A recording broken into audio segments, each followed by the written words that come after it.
to the first ever Extraordinary God, Ordinary People podcast. Hi. I'm Ashlyn Everard, your actual podcast host. I know it's kind of weird saying that because that's my new last name because I just got married 4 months ago, so it's still weird in my brain. But my first ever guest is a great friend of mine. Actually used to be my old assistant manager, but now we get to hang out outside of work now.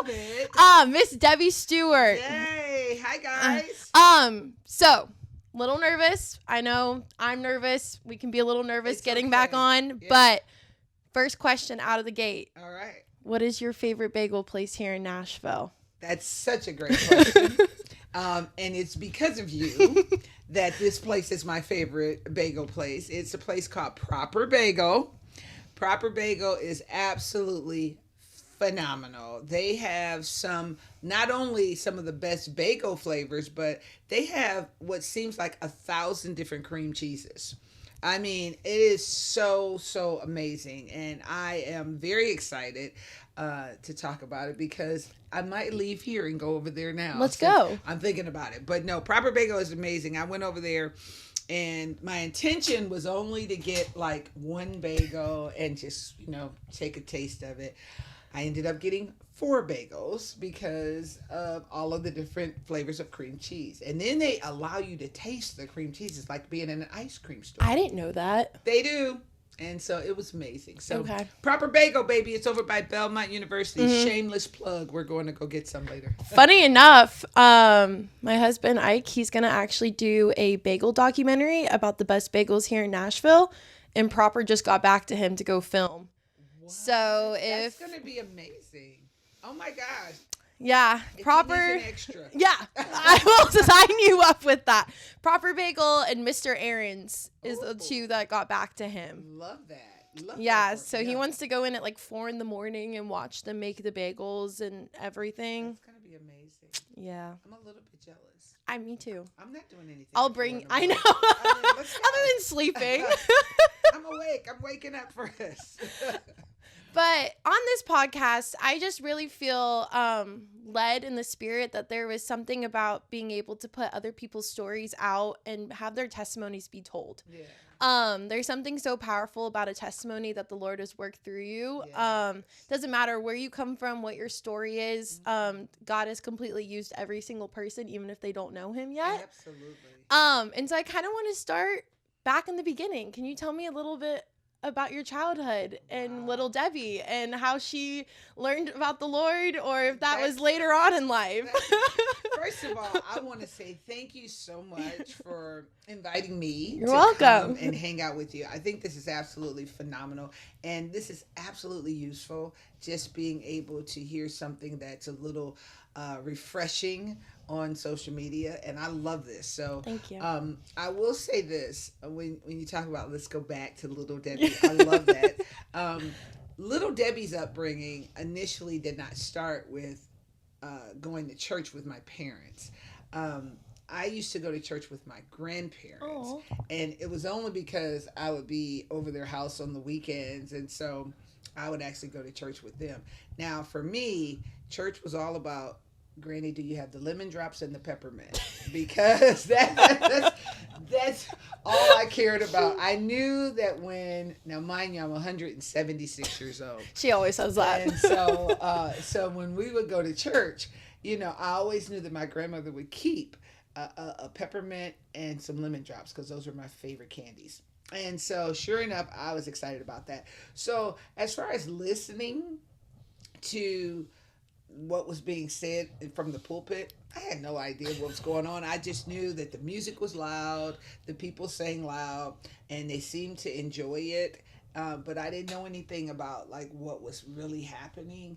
It was one of those things where I was saturated in this spirit that I didn't even realize was saturating me, And so it was kind of cool because as we grow up, as I started to get older, my parents, we just didn't go to church like That's that. Fair. And so when my mom and my biological father, when they divorced, my mom remarried, and she married a guy whose family had their own church, right? And so it was kind of like, it wasn't, I guess you can say, it wasn't like acceptable that you stayed home on a Sunday. You were going to church every Sunday. So church became kind of like the thing.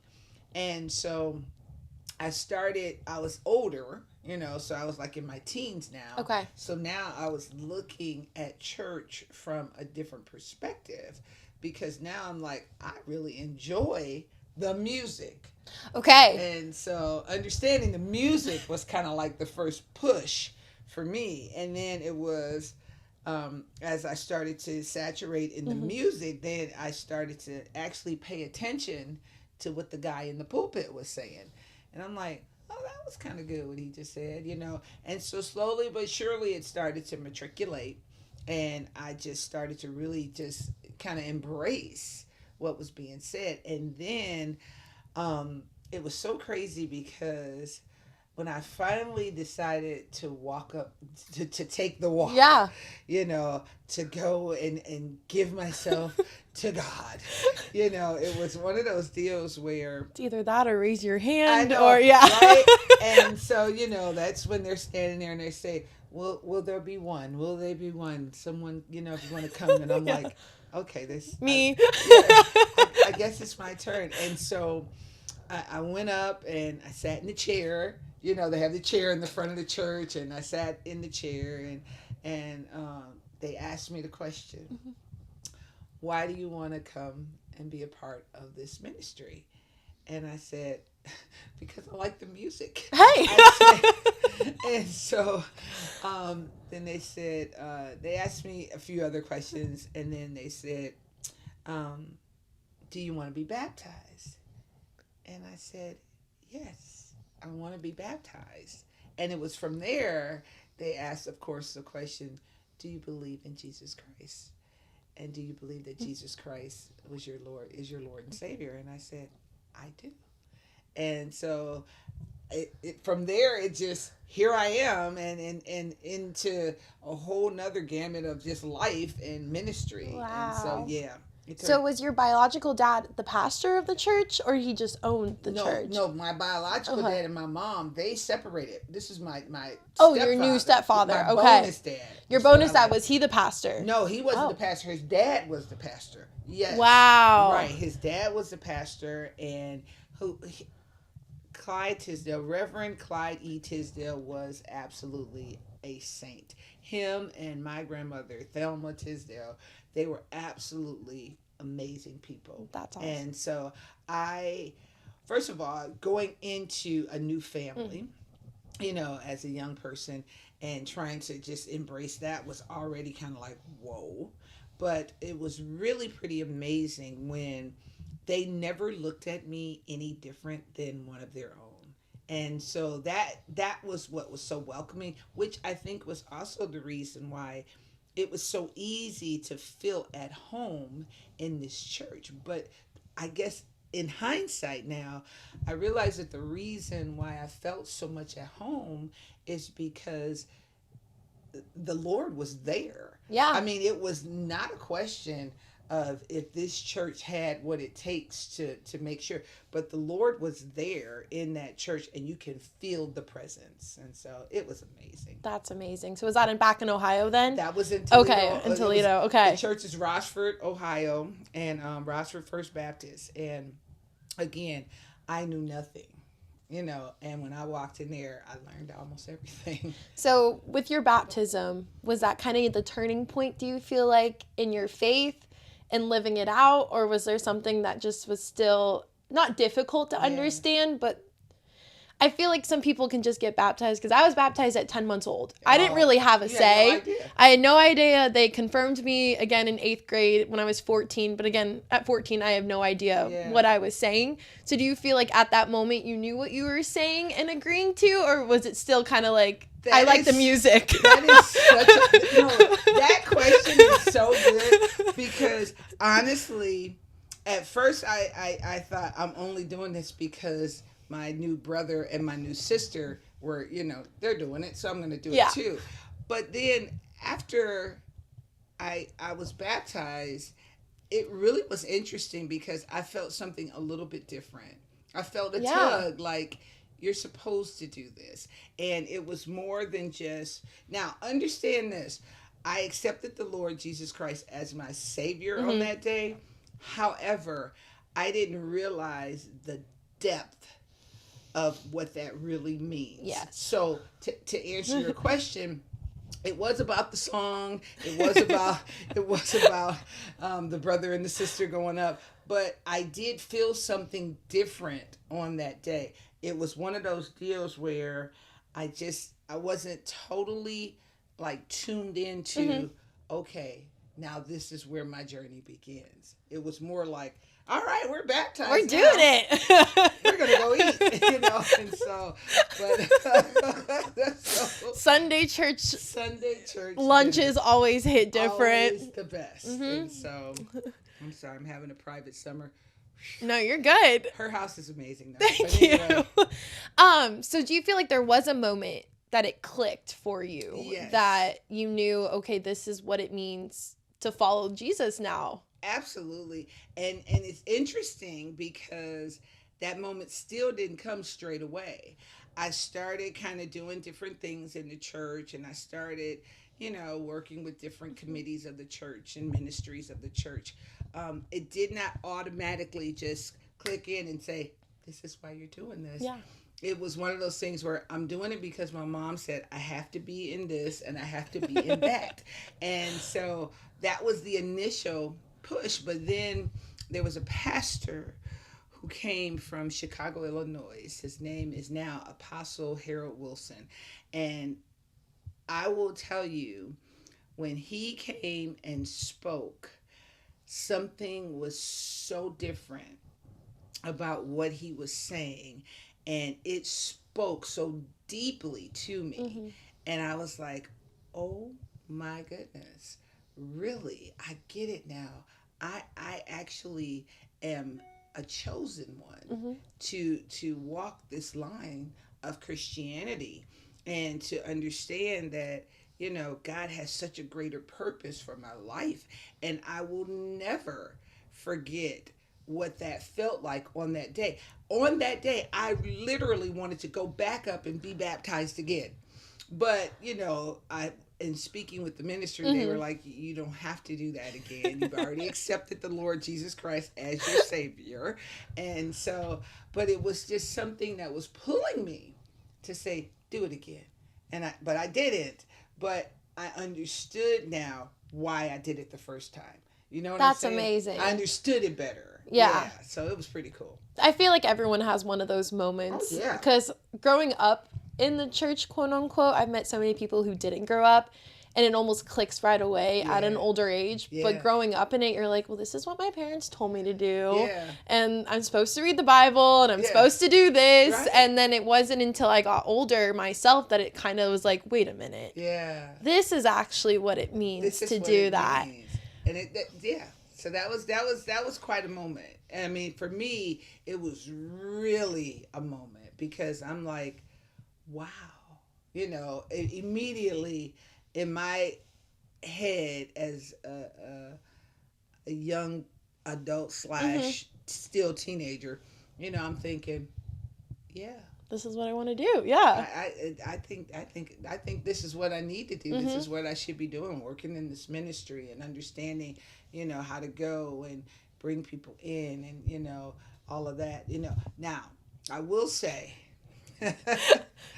I was discouraged by the church because of when I went to school, and I can tell this story, right? Yeah. When I went to college, it was one of those deals where I had all this wonderful teaching that I was dealing with, but when I went to college, I discovered boys.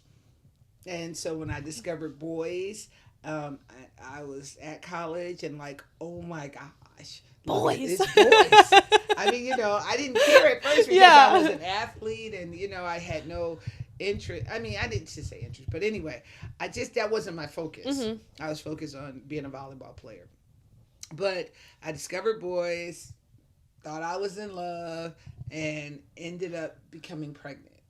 And I was sad because when I went back to the church that had embraced me, I felt like they turned their backs on me because they told me I could not serve on the ministries that I was serving on at that time. And so that was a tough pill to swallow because it almost made me to slip into the wrong direction.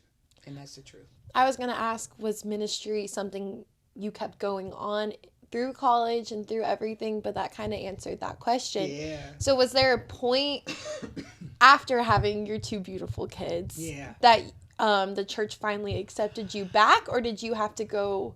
Well, it was interesting because I went through a lot of life, right? In like 10 years, I went through a whole lot of life. I kind of,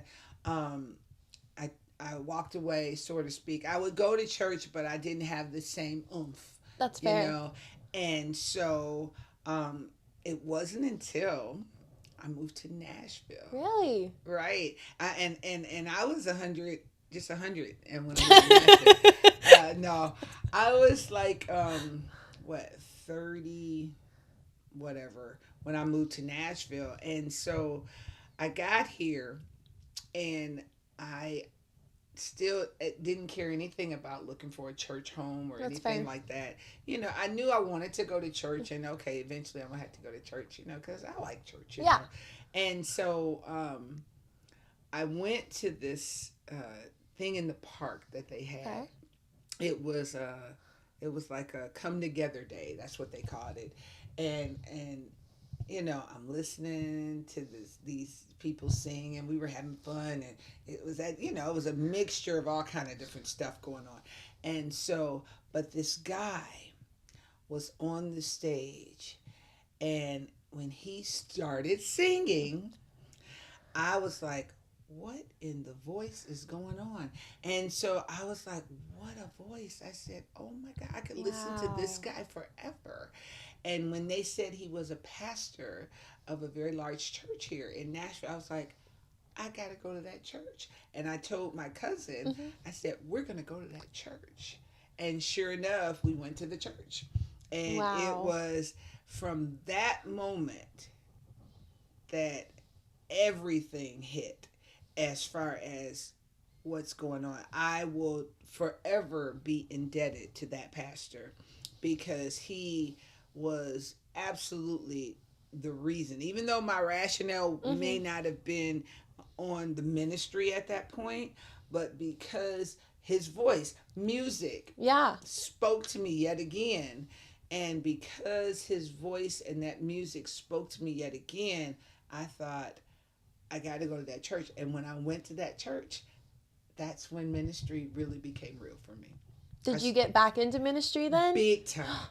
Big time. I actually, because again, understanding that the knowledge of the word and understanding really how that word applies to your life, it becomes a different source for you at that point. And when you have a great leader who's teaching you how to embrace the word and apply it to your life, boy, oh boy, does that change everything. And so now I'm on every single committee I can be on. Yes, I want to be on this. I ended up being on like maybe 3 or 4 different committees, and I loved it because we had an international ministry. I was the ministry person over that. That's amazing. And then we had a children's ministry. I taught the new people coming in. That's awesome. Oh my gosh. So it was great. So I was very, very grateful that I really was starting to see what ministry really was about. Yeah.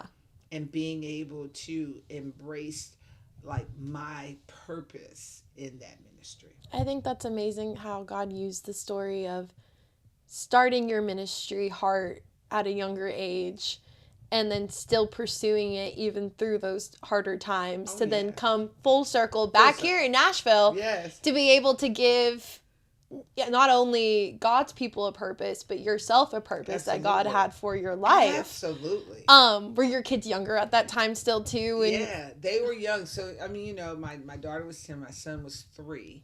So it was quite interesting. My daughter, she's always been very intuitive. And so, like, it was kind of a no-brainer for her when we went into this church. I would love to hear how her young perspective really thought about it. But I mean, she was excited, and it was one of those things where, my son was 3, so he didn't care. He's like, well, whatever. Where's the toys? Where are the toys? Where's. I help with the 3-year-olds at church right now, now, and I understand. So yeah. Right? And so, but no, it was really, really great for them, because now as adults, even though we don't necessarily talk about the initial stages of ministry with like that, but it's so funny because I see how the teachings that I had been embracing, they were embracing it too, even at a young age. That's amazing. It was amazing. Is there any lessons or teachings that you feel you still carry with yourself to this day that are highlighted? In my mind, yes. Yes. Tons of them. I think the biggest thing is just understanding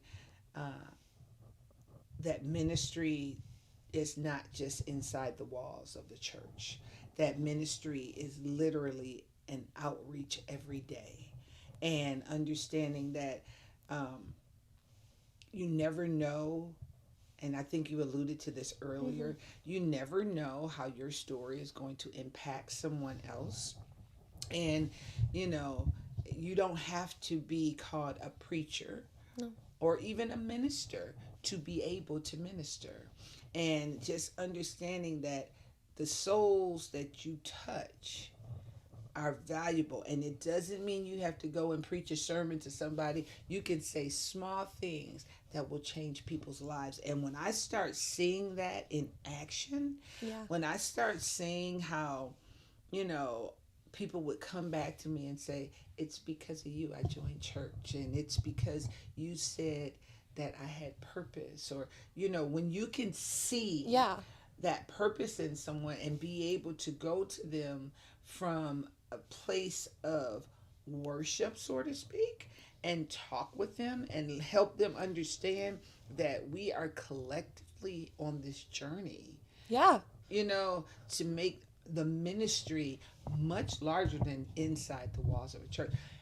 To have people come back to tell me years later, that if it wasn't for you, I would have still been on the streets. What did I say to you? So my first question is, what did I say to you that was, and they would tell me, like, you said one small scripture, or you said, a word that just stuck with me, and you told me that I was valued.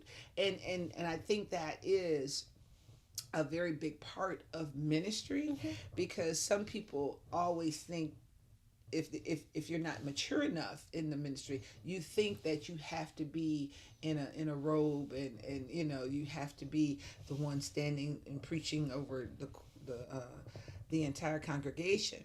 But you don't have to be that person. You can say one word that is something that is positive to this person, encourage them in a way that you don't even realize you're encouraged, even just by smiling and being nice.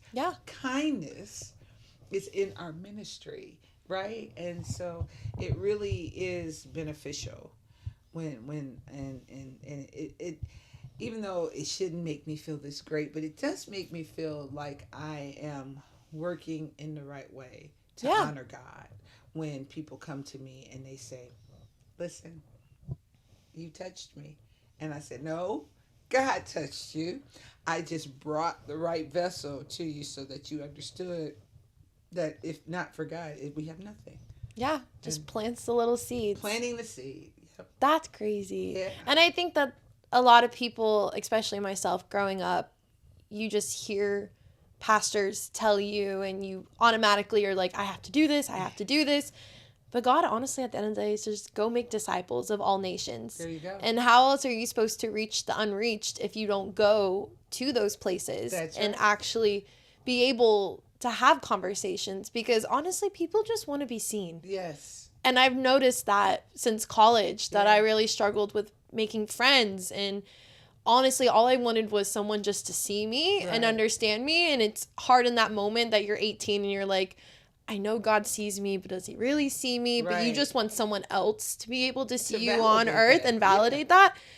But honestly, the people that I met in college that did finally see me were all believers. Yeah. And I think that kind of just alludes to God is always there. God is always working, always seeing you. Omnipresent, yes. But being a vessel and being able to use that. Oh, you're good. Uh-oh. Oh. Sorry. Oh, you're good. Speaking of being a vessel. But actually being able to use those gifts that God gives you, yes, I think is fantastic. It is incredible. One of my last questions is there anything that you can share that God's doing in your life right now that you just want to highlight? Man. Listen, I could go down the laundry list, but I'm going to really say this. Wow. Because of the fact that I understand so clearly how ministry is outside of the walls of the church a lot of times, I know that God is using me in a way to reach those people still that are unreachable. Those people who are holding the signs on the corner, who are asking for money to do this or that. Those people who are laying on the park benches and, because of who I am and who God has created me to be, just like you're talking about right now, I see those people. And so for me, it's not easy to just walk past them when I see them. And because God has gifted me to have this really bubbly personality, I have no problem going up to talk with those people. And so for me, I look at it as I'm one paycheck from being that person, or I'm one, bad relationship or bad, situation in my life from being the same people. And so for me, I know that my current presence in the ministry is to make sure that those people are still seen and that they're not forgotten, and that when I go up to them and give them a hug, it's not just because I'm trying to, there's no camera following me when I'm doing this, right? And so I do that because that's God's way of moving me into their hearts and moving him even closer to them. And so I love how God uses me, even though sometimes, now I'm still human, and so it's a little scary sometimes. One of those things I'm like, God, what about me though? Yeah. What about me? Did you see that I was falling apart over here? And so, but God always has a way to swiftly pull me back into his presence. And so my job is to take God's presence where it is not normally taken. That's amazing. Yeah. I think I've seen that growing up with my dad. That was always what my dad always did. And my mom always said they know that he believes in the Lord because they would always come up to him. Yeah. And he would be the only one that they would ever pick out on the streets to just have a conversation with. And that's something that's kind of stuck with me because a lot of people who are homeless, it's not their choice. No. A lot of them, it's not their choice. No. It's the circumstance that they were given. Yes. And a lot of them don't have an opportunity to ever make their lives better. That's right. And so if we can just be a loving hand. That is right. Through the community of here in Nashville, I think that's amazing. Absolutely. And that is something that I feel like I wanted to start this podcast to be able to have that. But at some point, I do want to start a non-for-profit for homeless and mental health. Oh, gosh. That is why actually the logo on my Instagram is purple for mental health, is because I truly believe that a lot of people nowadays, it's an epidemic in our brain more than it actually is in the world. True. That is...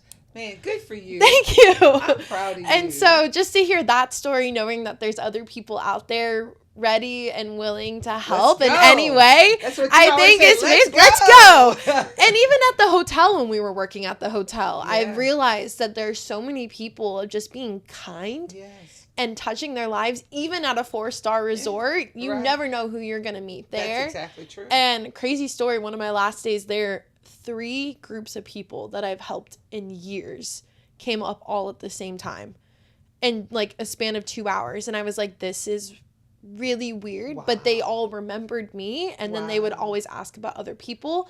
And it's just really interesting how one interaction with you, with myself, with any of the other people on that team, big difference. It made a huge difference on those people's life. Even if Jesus wasn't brought up, and that's something I'm learning, kindness and love and everything else goes a long way at the end of the day. And that really is it. You never even have to really say Jesus Christ for somebody to see Jesus on you. Yeah. Because they know.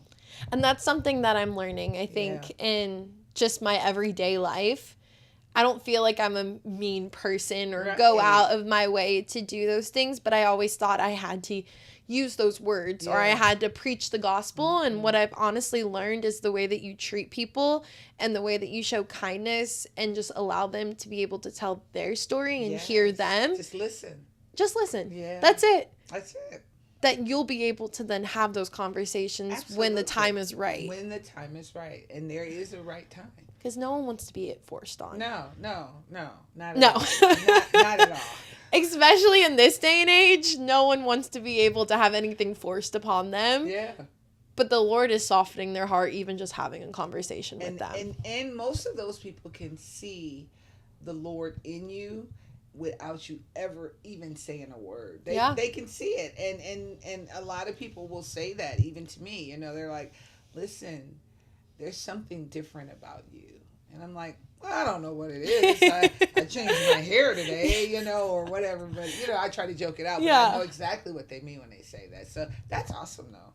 Yeah. And I mean, I can't wait until you start the homeless ministry. I'm 100% in on that. There's just so many people here that need help. They do.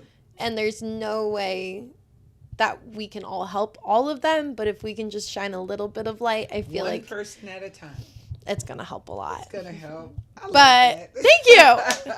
One of my last questions that I have for today is, if anyone is listening and doesn't know the Lord, what would you say to them to be able to just kind of not soften their heart, but just kind of for them to hear for once? I think the biggest thing is understanding that there is a presence that is way bigger than any of us can describe. And if somehow you believe that you're doing this life all by yourself, you're sadly mistaken. And so I guess for, like, especially people who are non-believers and especially those who are struggling with their belief, I am always of the mind that says, you know what? You woke up this morning. It's true. And do you think that just happened? Things don't just happen. Things happen because God allows it to happen. And so I kind of lean into more of the practical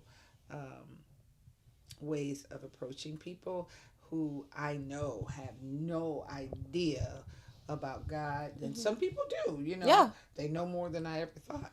But, you know, I lean into it to a practical way. I say, look up there. Look at the sky. You know, or just point to something that only was because of God. Yeah. You know, and so I think that's my approach. You know, I literally point something out. Who do you think made this air that we're breathing? And when I say that, you know, somebody goes, huh? And I'm like, who do you think? Who's responsible for the air that we're breathing? You know, and that kind of just makes people pause. Something very simple in that question. Who do you think was responsible for the air? And then they start thinking. So, you know. So, yeah, just bringing small stuff to light. I like that. Yeah. Well, thank you so much for taking your time out. Yes. Oh, my gosh. I'm so excited. Thank you. I know. This is amazing. Well, thank you again for being one of my first ever. I was the first. Yes. And thank you guys for listening to this podcast. We'll have new episodes every Tuesday coming out. So I look forward to be able to share some of my other friends, family.